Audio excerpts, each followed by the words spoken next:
네, 국정감사는 끝났고요. 본격적인 예산 심의 국면으로 접어들었는데 내년도 예산안이 639조 원 아니겠습니까? 어마어마한 규모의 예산안이기 때문에 심의를 하기 위해서는 정말 열과 성을 다해야 될 것 같은데 열과 성보다는 여야는 열불을 내고 있는 것 같습니다. 뭐 서로 한치의 양보 없는 설전을 계속 주고받고 있는데요. 자, 이런 상황에서 예산안 심의가 제대로 이루어질지 좀 궁금해서 국회 예결위원장을 맡고 있는 우원식 더불어민주당 의원 전화 연결해서 좀 얘기 나눠보도록 하겠습니다. 나와 계시죠? 네, 우원식입니다. 심의 잘 되고 있는 거 맞습니까, 의원님? 네, 열불도 내고 있지만 열과성도 다 하고 있습니다. 아니 언론 물론 저는 지금 언론 보도를 기초로 질문 드리는 거긴 합니다만 네, 언론 보도의 생리가 또 물론 갈등지향적이긴 합니다만 너무 네, 싸우고 네. 있는 것 같은데요, 여야가.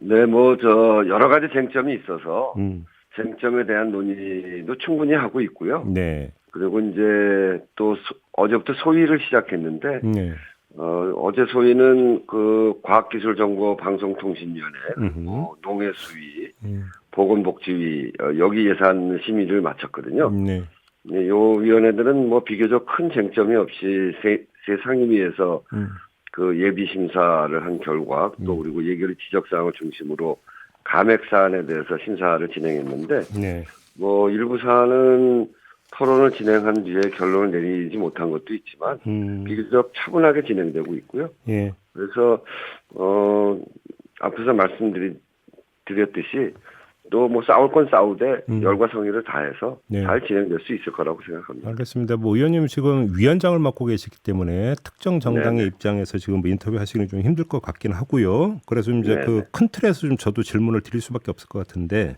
네. 예를 들어서 지금 그 행안위 예산소위에서 전액 삭감했던 그 행안부 경찰국 예산이 네. 당초 정부의 6억여 원에서 1억여 원이 감액된 것으로 조정이 됐고 또 네. 반면에 정부 안에는 없다가 민주당이 7천억 규모로 증액했던 지역사랑 상품권 지원 예산은 5천억으로 조정이 돼서 예결위로 넘어왔어요. 그러면 이건 네네. 일종의 여야 간의 기브앤테이크 이렇게 이해를 하면 되는 겁니까? 그러니까, 상임위에서 논의한 건데요. 음. 경찰국은 이제 민주당에서 주장은 이게 법적 근거 없이 설치됐다는 거 아닙니까? 예, 예. 정부조직법에 따르면 뭐 행안부 장관 업무에 경찰국을 설치할 법적 근거가 없기 때문에 예산은 안 된다. 음. 이렇게 얘기를 했는데 그것에 대해서 여당이 이제 많이 주장을 했겠죠. 네. 그래서 그런 것들이 일부 반영이 된 것이라고 보여지고요. 음. 지역사랑 상품권도 전액 삭감됐다가 5천억이 된 거니까 일정한 성과는 있는 것으로 보여지고 네.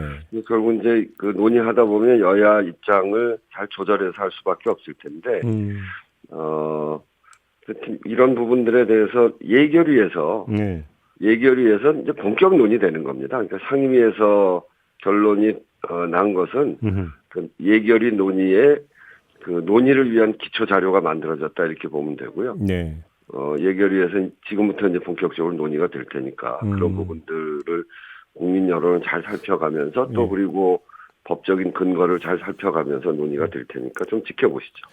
그 민주당에서 이제 그 내년 예산안 칼질에 들어가니까 그 국민의힘에서는 어떤 이야기가 나오냐면 이건 뭐 사실상 대선 불복 아니냐 이런 이야기까지 나왔더라고요. 그러니까 뭐냐면 아니 이제 갓 출범한 정부 예산 요구하면 좀 밀어줘야 되는데 뭐 이렇게 칼질할 수 있는 거냐 좀 이런 불만인 것 같은데 이런 시각은 어떻게 평가하세요, 위원장으로서? 이제 그 예산을 논의하는데 쟁점들이 분명하게 있습니다. 네. 여당에서는 그 긴축 재정을 하고 건전 재정을 한다고 하면서 예산을 많이 줄였잖아요. 작년 추경까지 하면 한 40조 정도를 줄였는데 네. 줄이는 내역을 보면 부자 감세를 하고 또 대통령실 이전이나 또 권력기관들의 예산을 늘리고 네. 이런 것들에 대해서 민주당에서 전혀 동의가 안 된다는 것이고 음. 또 서민들의 민생과 관련해서는 또 많이 줄여놨기 때문에 네. 그런 부분에서 논의를 하는 것이고 또 그 때로는 대립도 있는 것인데 예. 이것을 대선 불복이나 발목 잡기다 이렇게 얘기하는 건 제가 보기에도 좀 그거는 맞지 않는 것 같습니다. 제가 이제 문재인 정부 출범 때 첫 해 원내대표를 했는데 네네. 그때도 이게 정권이 바뀌기 때문에 예산 협상을 굉장히 어렵게 했어요. 음. 그때 이제 생각해 보면 3천억, 지금 쟁점이 되고 있는 3천억 이상 소득을 내는 초부자 기업의 법인세를 인상시키려고 했고, 그래서 인상을 시켰죠. 네. 또 소득주도 성장, 공공부문 일자리 개선 이런 예산을 두고 자유한국당, 국민의당이 굉장히 강하게 반대를 했는데 그 야당을 설득하기 위해서 원내대표가 정말 끊임없이 설득하고 설득을 해서 거의 원안에 가까운 예산을 통과시켰는데 네. 이렇게 설득하고 그 필요성을 그 이야기하기보다는 대선 불복이다, 발목 잡기다 이렇게 얘기하는 거는 저는 여당 원내대표의 태도가 아니라고 생각합니다. 아, 그렇게 보시고. 예, 그러면 예를 그런 들어 점이 예산안이 편성됐을 때 민주당에서 이거 비정한 예산이라고 성격 규정을 하면서 서민 예산 늘리겠다고 했거든요. 다시 부활하겠다. 네. 그러면 이 방향은 그 옳은 방향이라고 평가를 하시는 겁니까, 위원장으로서? 네, 저는 뭐 그렇게 봅니다. 이게 이제 민생 예산이 많이 깎였거든요. 네. 이를테면 이 지역의 골목상권 소상공인들이 정말 좋아하던 지역사랑 상품권이 전체가 다 깎이고, 그리고 공공임대주택이 거의 뭐 5조 6천억, 5조 9천억까지 깎이고, 그리고 노인들의 공공일자리 예산이 6만 1,000개가 깎이고, 네. 심지어는 경로당 냉난방비, 뭐 양곡비 지원 이런 것도 깎이고 그랬잖아요. 네. 그래서 비정한 예산이다 그랬는데 이번 논의하는 과정에 각 상임위에서 이런 것들이 일부 이제 부활되기 시작한 거죠.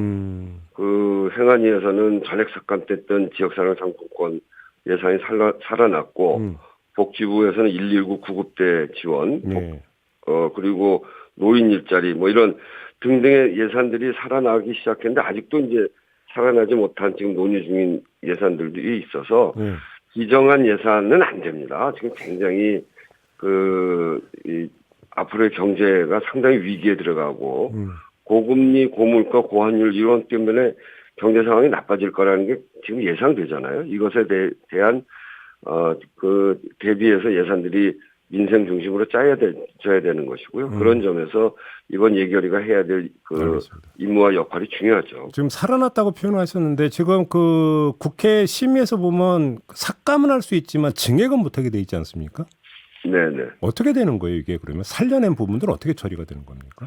그러니까 앞에서 말씀드렸듯이 상임위 논의는 예결위에 이제 기초 자료가 만들어지는 겁니다. 네. 예결위에서 상임위 논의를 존중해서 하거든요. 그런 점에서 상임위 논의가 중요하기도 한데 이제 예결위에서 본격적으로 논의해야 되는 거죠. 그래서 네. 예결위에서 결정을 해야 되는 거고 그런 점에서 상임위에서 논의된 거를 포함하고 또 예결위에서 논의 과정에 정말 국민들에게 필요한 예산, 민생 예산이다라고 하는 거는 많이 살려내야 된다고 생각하고 그렇게 할 생각입니다. 아무튼 처리 시한이 12월 2일이잖아요.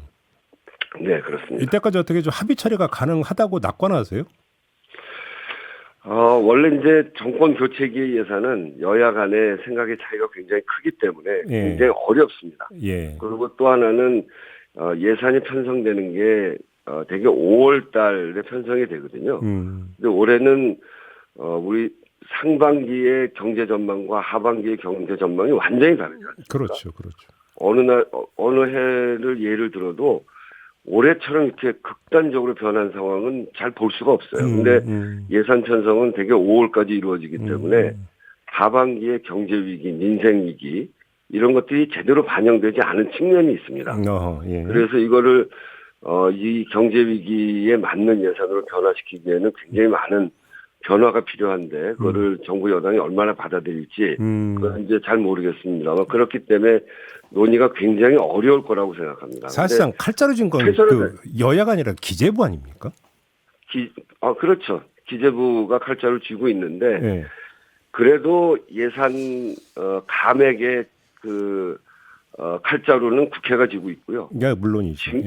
증액은 정부가 동의해야 되는데 그동안 예산 심의를 해보면 증액이 이루어지지 않는 예산 심의는 없고요. 그래서 국민들의 여론을 잘 반영하고 국민들의 삶을 잘 반영하면 저는 뭐 얼마든지 해볼 수 있다고 생각합니다. 그래요. 아무튼 그러면 이제 법정 시한이 그러니까 지켜지는 것은 뭐 그렇게 어렵지 않은 문제일 수도 있다 이렇게 이해를 해도 되는 겁니까, 위원장님? 어렵긴 합니다. 어렵긴 하다. 근데 이게 처리 시한이라는 게 예결위에서 처리해서 본회의로 넘기는 거잖아요.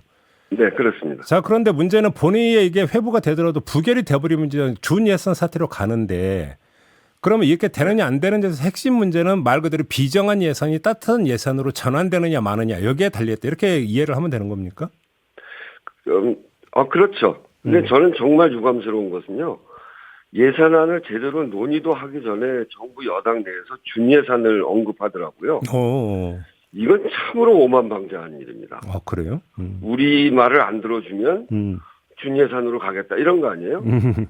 그거는 있을 수 없는 이야기고 정부 여당은 야당을 설득해서 예산을 통과시키기 위해서 노력해야 되는 일이고 또 국민들의 이런 여러 가지 경제 위기에서 닥칠 여러 가지 문제들을 감안해서 예산을 잘 편성하려고 하는 야당의 말을 또 잘 수용하는 그런 자세가 필요하거든요. 알겠습니다. 네. 근데 이렇게 준예산을 이야기하면서 오만방자하게 할 경우에는 민주당이 수정안을 발의하는 그런 대안을 검토해야 되는 거 아니냐.